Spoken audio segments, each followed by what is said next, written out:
News બુલેટિનમાં આપનું સ્વાગત છે। હું છું પંકજ શર્મા। શરૂઆત એક મહત્વપૂર્ણ ખબરથી કરીશું। પ્રધાનમંત્રી નરેન્દ્ર મોદીનો એક્સક્લુઝિવ ઇન્ટરવ્યુ ન્યૂઝ 18 પર સાંજે 5:24 જુઓ આખો ઇન્ટરવ્યુ। ચૂંટણી પહેલા પીએમ સાથે ખાસ વાતચીત ન્યૂઝ 18 ગુજરાતી પર આજે સાંજે 5:24।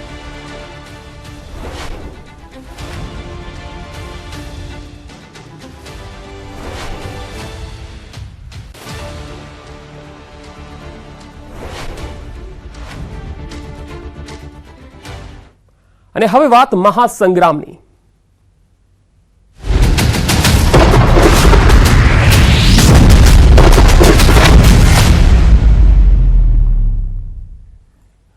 વડોદરામાં વાઘોડિયા વિધાનસભા બેઠક પર ભાજપના ઉમેદવાર આજે ઉમેદવારી પત્ર ભરશે। ઉમેદવાર ધર્મેન્દ્રસિંહ વાઘેલાએ માતા પિતા અને કુળદેવીના આશીર્વાદ લઈને ફોર્મ ભરશે તેવું જણાવ્યું હતું। સાથે જ કહ્યું કે સમાજ મારી સાથે ઊભો છે અને 1 લાખની વધુની લીડથી તેઓ જીતશે એવો દાવો પણ કર્યો।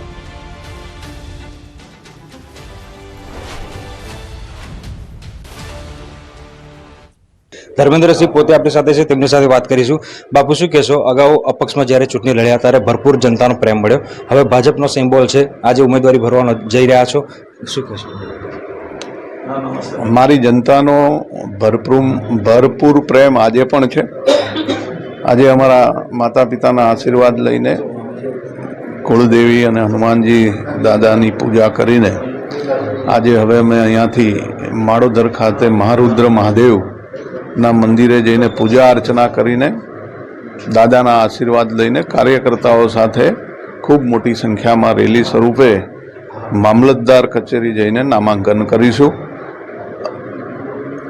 બિલકુલ બાપુ, તો રાજ્યમાં ક્ષત્રિય આંદોલન ચાલી રહ્યું છે અને એવું ચર્ચાઈ રહ્યું છે કે ક્ષત્રિય આંદોલનના કારણે જે ક્ષત્રિય નેતાઓ છે એમાં તમે પણ સામેલ છો, મગજ પર ક્યાંક ને ક્યાંક એક પ્રેશર બનતું આવતું રહ્યું છે કે ક્ષત્રિય સમાજનું આંદોલન ઉપરથી ક્ષત્રિય ઉમેદવાર તરીકે ઉમેદવારી નોંધાવી કઈ રીતે પહોંચી વળશો? આ ચેલેન્જિંગ ટાસ્ક નથી લાગતો? મારી વિધાનસભામાં તમામ ક્ષત્રિયો મારી જોડે છે। ક્ષત્રિયોને રૂપાલાજીથી વિરોધ છે, કોઈ બીજા ઉમેદવારોથી પણ વિરોધ નથી। અને મારી વિધાનસભાની અંદર લોકોને ખ્યાલ છે કે વાઘોડિયાના વિકાસ માટે થઈને મેં રાજીનામું આપ્યું છે। ડબલ એન્જિનની સરકારની જે વિકાસના કામો કરવાની ગતિ છે એની અંદરથી વાઘોડિયા પણ બાકાત ના રહી જાય અને 1 વર્ષના ટૂંકા ગાળાની અંદર જે વર્ષોથી વાઘોડિયાની માંગણી હતી નગરપાલિકાની, 5 મહિનાની અંદર મુર્દુ અને મક્કમ મુખ્યમંત્રી ભૂપેન્દ્ર પટેલ સાહેબે જ્યારે આપી હોય ને વાઘોડિયાનો વિકાસ થવાનો હોય એ તમામ વ્યક્તિઓને ખબર હોય માટે મારી વિધાનસભામાં કોઈ પણ પ્રકારનું કોઈ એવું વાતાવરણ જ નથી કે જેનાથી ભારતીય જનતા પાર્ટીને ડબલ એન્જિનની સરકારને તમામ લોકો મત આપવાના છે, વિકાસને મત આપવાના છે। વલસાડમાં ભાજપ ઉમેદવાર આજે ઉમેદવારી પત્ર ભરશે। ધવલ પટેલ વિજય મુહૂર્તમાં ઉમેદવારી પત્ર ભરવા જશે। ઉમેદવાર ધવલ પટેલે ફોર્મ ભરવા નીકળતા પહેલા ઘરે પૂજા અર્ચના કરી અને બાદમાં તડકેશ્વર મહાદેવના દર્શન કરી આશીર્વાદ લીધા। ફોર્મ ભરતા પહેલા ધવલ પટેલ વલસાડમાં સભા અને રેલી યોજશે। વલસાડમાં શક્તિ પ્રદર્શન બાદ તેઓ ફોર્મ ભરવા રવાના થશે। આ પ્રસંગે નાણામંત્રી કનુભાઈ દેસાઈ અને ભાજપના અગ્રણીઓ કાર્યકર્તાઓ પણ ઉપસ્થિત રહેશે।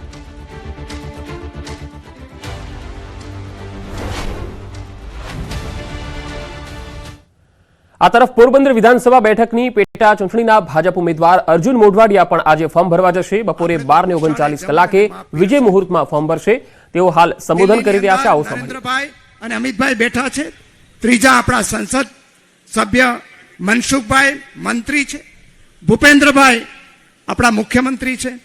એ પછી જે પોરબંદરનો ચહેરો બદલવાનો છે, દેશની સાથે સાથે વિકસિત પોરબંદર બનાવવાનું છે, એની અંદર હું માનું છું કે કોઈ અડચણ આવવાની નથી। એટલા માટે જ આજે ગામમાં ઉત્સવ છે। ભાગ્યે જ બન્યું હશે કે ગામની અંદર સર્વાનુમતે સ્વીકૃતિ થઈ હોય। અહીંયા અમે રામદેવજી મહારાજના દર્શન કરી ખારવા મઢીએ ગયા ત્યારે આખો સમાજ અમારી સાથે જોડાયો। ગામડાની અંદર તમામ સમાજો અમારી સાથે જોડાય છે, તમામ લોકો જોડાય છે। બાપાએ કીધું એમ સામે મેદાન ખાલી છે। દર વખતે હું કંઈક તમને રોકવા આવતો હતો તોય ભાજપને મત સંસદમાં તો તમે બધા દેતા હતા। તો આ વખતે તો હું બધાને નોતરું આપવા આવ્યો છું કે આ વખતે આપણે જેટલા છે એટલા બધાએ ભારતીય જનતા પાર્ટીના ઉમેદવારને મત આપીએ એવી વિનંતી કરવા આવ્યો છું. મને શ્રદ્ધા અને વિશ્વાસ છે કે આ વખતે પોરબંદરની બેઠક આપણે રેકોર્ડ બ્રેક લીડથી જીતવી છે. 26 બેઠકો 5 લાખ કરતા વધારે મતથી જીતવાના છે. પણ ચૂંટણી પછી નરેન્દ્રભાઈ આપણા પ્રદેશ અધ્યક્ષ સી આર પાટીલને પૂછે કે કેટલી સીટો જીતા 26 5 લાખથી વધારે, પણ હાઈએસ્ટ લીડ કોણે આપી? તો કે પોરબંદર લોકસભાએ આપી. અને પોરબંદર લોકસભાની અંદર હાઈએસ્ટ લીડ પોરબંદર વિધાનસભાએ અને પોરબંદર જિલ્લાએ આપી. આ વખતે આપણે આ રેકોર્ડ પ્રસ્થાપિત કરવો છે અને આપણો હક પણ પ્રસ્થાપિત કરવો છે. ત્યારે આપ સૌ આજે જે રીતે ઉત્સવ મનાવો છો એ રીતે કામ ધંધો રોજગાર બંધ કરીને મતદાન આવે એ દિવસે બધા મતદાન કરવા જાજો એવી વિનંતી છે. તમારે બધાને મનસુખભાઈને પણ સાંભળવાના છે. આપણે તો ફરી પાછા મળીશું. અહીંયા ઉપસ્થિત રહ્યા આપ સૌ એ માટે આપ સૌનો આભાર. જય હિન્દ, જય ભારત, ભારત માતા કી જય. તો પોરબંદરથી અર્જુન મોઢવાડિયા ભાજપના ઉમેદવાર, અને તેમણે કહ્યું છે કે 26 બેઠકો લોકસભાની ગુજરાતની ભારતીય જનતા પાર્ટીના ઉમેદવારો 5 લાખની લીડથી જીતવાના છે. સૌને ભાજપને મત આપવા તેમને અપીલ પણ કરી અને મંચ પર તેઓ ભાજપના આગેવાનોની સાથે ઉપસ્થિતિ જોવા મળ્યા. આજે તેમણે પોતાના માતાજીના આશીર્વાદ અને સાથે સાથે મંદિરે દર્શન કરી અને હવે તેઓ વિજય મુહૂર્તમાં ફોર્મ ભરવા માટે જવાના છે. હાલ તેઓની એક સભા જે છે એ લાઈવ આપણે જોઈ રહ્યા છો. વચ્ચેની જે તસવીર છે એમાં લાઈવ સભા છે. જનસભાને તેઓ સંબોધન કરતા હતા અને તેમની સાથે મોટી સંખ્યામાં ભાજપના આગેવાનો પણ જોઈ શકાય છે. પહેલી તસવીરમાં જ્યારે તેઓ ઘરેથી નીકળ્યા હતા ત્યારે તેમના સમર્થકો તેમની સાથે મોટી સંખ્યામાં ઉપસ્થિત રહ્યા. તેમનું ઠેર ઠેર સ્વાગત થયું. ત્યારબાદ છેલ્લી તસવીરમાં મનસુખ માંડવિયા પણ છે કે જેઓ પોરબંદર લોકસભા બેઠકથી ભાજપના ઉમેદવાર છે અને તેઓ પણ ઠેર ઠેર પ્રચાર અને રેલીઓ સંબોધન કરી રહ્યા છે. તેઓ પણ આજે પોતાનું ઉમેદવારી પત્ર વિજય મુહૂર્તમાં ભરવાના છે. તેમની સાથે ભાજપના દિગ્ગજ આગેવાનો પણ ઉમેદવારી પત્ર જ્યારે ભરશે ત્યારે તેમની સાથે ઉપસ્થિત રહેશે. તો પોરબંદરથી આજે મોઢવાડિયા અને મનસુખ માંડવિયા ફોર્મ ભરવા જશે. બંને ઉમેદવારો વિજય મુહૂર્તમાં એટલે કે 12 ને 39નું જે વિજય મુહૂર્ત છે તેમાં પોતાનું ઉમેદવારી પત્ર ભરશે.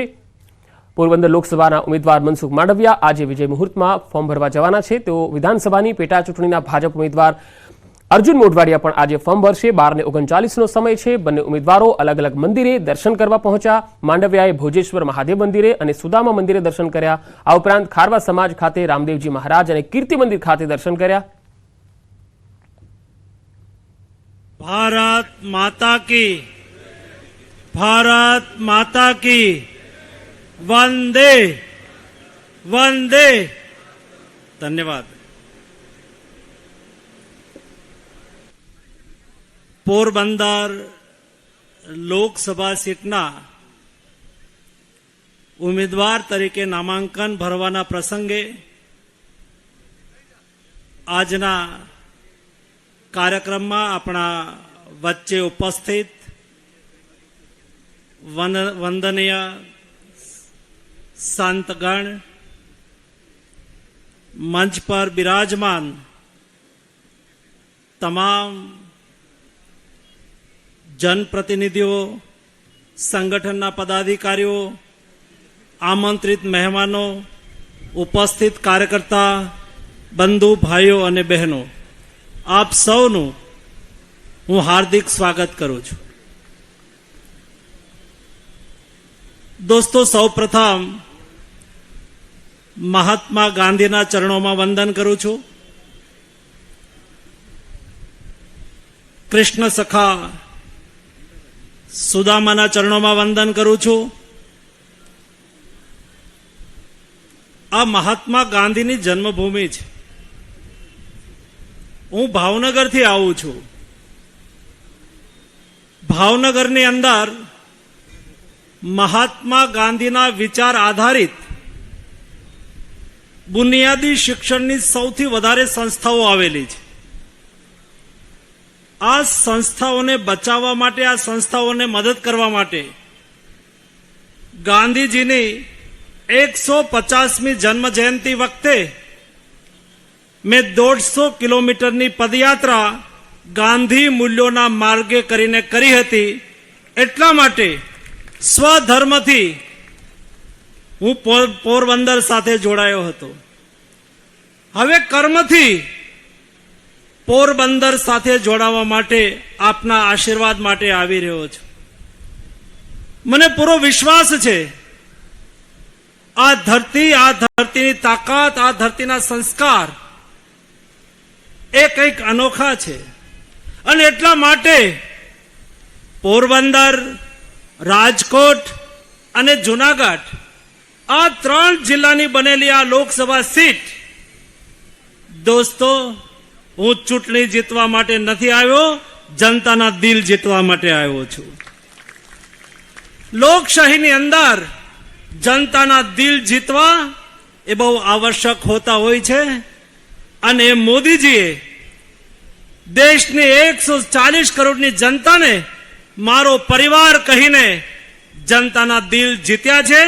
એ અમે પ્રવાસમાં જ્યારે જઈ રહ્યા છીએ ત્યારે જનતાનો જે ઉમળકો છે, જનતાનો જે ઉત્સાહ છે, એના આધારે અમે અનુભવી રહ્યા છીએ. અને એટલા માટે જ મોદીજીએ કહ્યું કે મારી દ્રષ્ટિએ આ 4 જાતિનો વિકાસ એટલે રાષ્ટ્રનો વિકાસ. આ 4 જાતિ એટલે કોણ? મોદીજીએ કહ્યું કે ગરીબ એક જાતિ છે, મહિલા એક જાતિ છે, કિસાન એક જાતિ છે અને યુવાન એક જાતિ છે. આ 4 જાતિના વિકાસ માટે નરેન્દ્રભાઈ પાછલા 10 વર્ષોથી અથાગ પ્રયાસ કર્યો છે.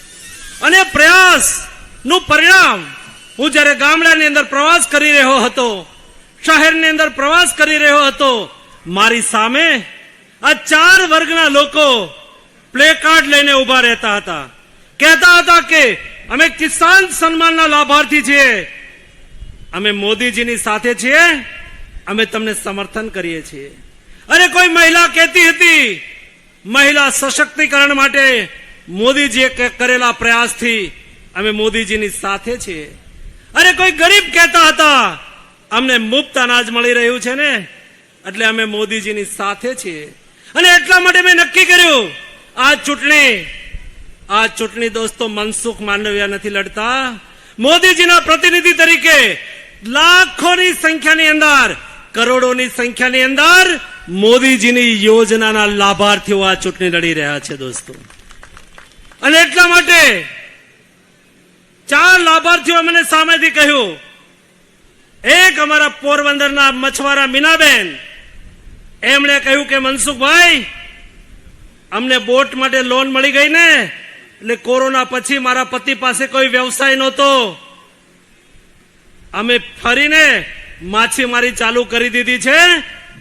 મારા ફોર્મમાં દરખાસ્ત કરવા માટે કોઈ મોટા નેતાએ મને પ્રસ્તાવ નથી કર્યો, પણ મારી મીનાબેન મારા ફોર્મની અંદર પ્રસ્તાવક તરીકે સહી કરી રહ્યા છે. મારા ફોર્મની અંદર અમારી એક ગોંડલની બહેન નયનાબેન, હું એમના ઘરે ભોજન માટે ગયો હતો. એક નાના એવા મજૂર પરિવાર હું ભોજન માટે ગયો ત્યારે મને કહ્યું કે મનસુખભાઈ, અમને અમારું ઘરનું ઘર મળી ગયું. અમે કલ્પના નહોતી કરી કે અમને ક્યારે અમારું પોતાનું ઘર મળશે.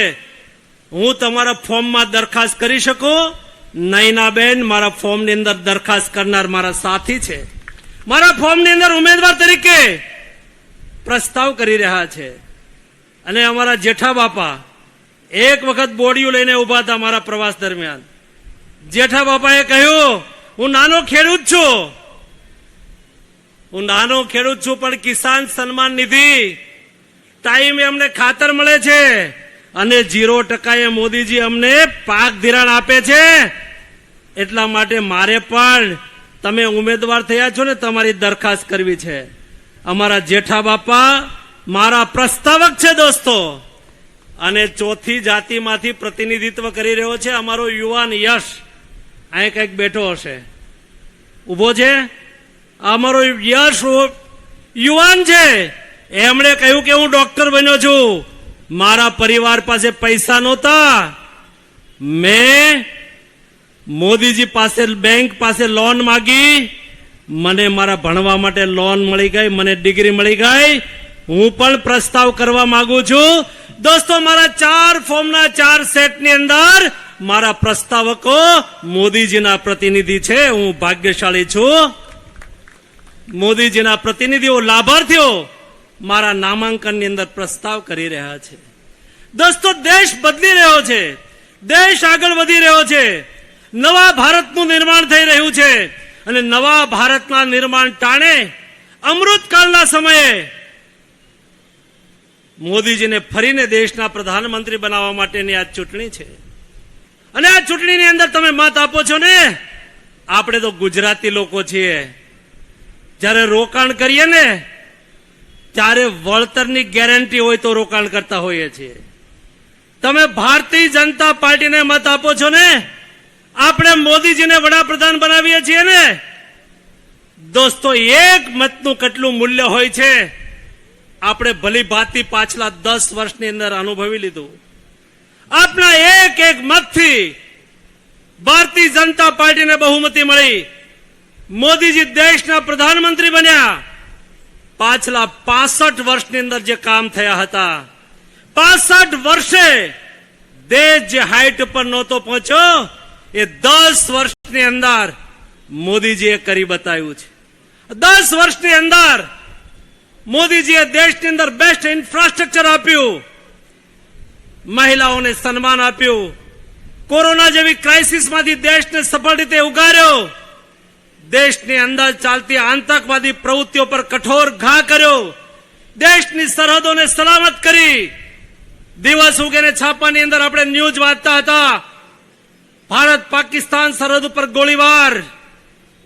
ગોળીબાર બંધ થઈ ગયો, દેશ સુરક્ષિત થયો. અંતરિક્ષની અંદર દેશની પહોંચ ચંદ્રયાન દ્વારા ચંદ્ર સુધી પહોંચી, મંગળ સુધી પહોંચવા જઈ રહી છે. વિશ્વની અંદર હિન્દુસ્તાનના પાસપોર્ટની તાકાત વધી, દેશનો નાગરિક વિદેશની અંદર જાય ત્યારે ગૌરવથી હું ભારતીય છું એવું કહી શકે એવી વિશ્વની અંદર ઇજ્જત બની. દેશનો ખેડૂત સન્માન સાથે જીવી શકે. ભારત સરકારના ખાતર મંત્રી તરીકે હું કહીશ, મારા ખેડૂતને ક્યારેય ખાતર માટે લાઈન નથી લગાવવી પડતી. આટલું નહીં, પણ કોરોના દરમિયાન પોર્ટ બંધ હતા, યુક્રેન રશિયાની લડાઈ થઈ, ખાતરના ભાવ વધી ગયા અને એક બેગ યુરિયાની કિંમત જ્યારે 4000 રૂપિયા થઈ ગઈ. મેં મોદીજીની પાસે જઈને માત્ર એટલું કહ્યું હતું, મોદીજી, તમે મને 1.25 લાખ કરોડની સબસિડી આપી છે, એ તો 6 મહિનાની અંદર પૂરી થઈ ગઈ, મારે ખાતરના ભાવ વધારવા પડશે. ત્યારે તમે ને મેં જેને દેશના પ્રધાનમંત્રી બનાવ્યા છે એવા મોદીજીએ મને કહ્યું હતું, કિસાન એ અન્નદાતા છે, એના ઉપર ભારણ નહીં આવવું જોઈએ. અને હવે બ્રેકમાં જતા પહેલા નજર ટોપ 3 હેડલાઇન્સ પર. ભાજપ કોંગ્રેસના ઉમેદવારો આજે ભરશે ફોર્મ. માંડવિયા, જ્ઞાનીબેન ઠાકુર સહિત 11 લોકો ભરશે ઉમેદવારી પત્ર. ખેડૂતો પર આફત. ભર ઉનાળે સાબરકાંઠા અને જસદણમાં કેટલાક સ્થળોએ માવઠું પડતા ખેતરોમાં ઉભા પાકને ભારે નુકસાન. અભિનેતા સલમાન ખાનના ઘર બહાર ફાયરિંગનો મામલો. 2 આરોપીઓમાંથી એકનું નામ વિશાલ ગુડગાંવનો હોવાનું ખુલ્યું.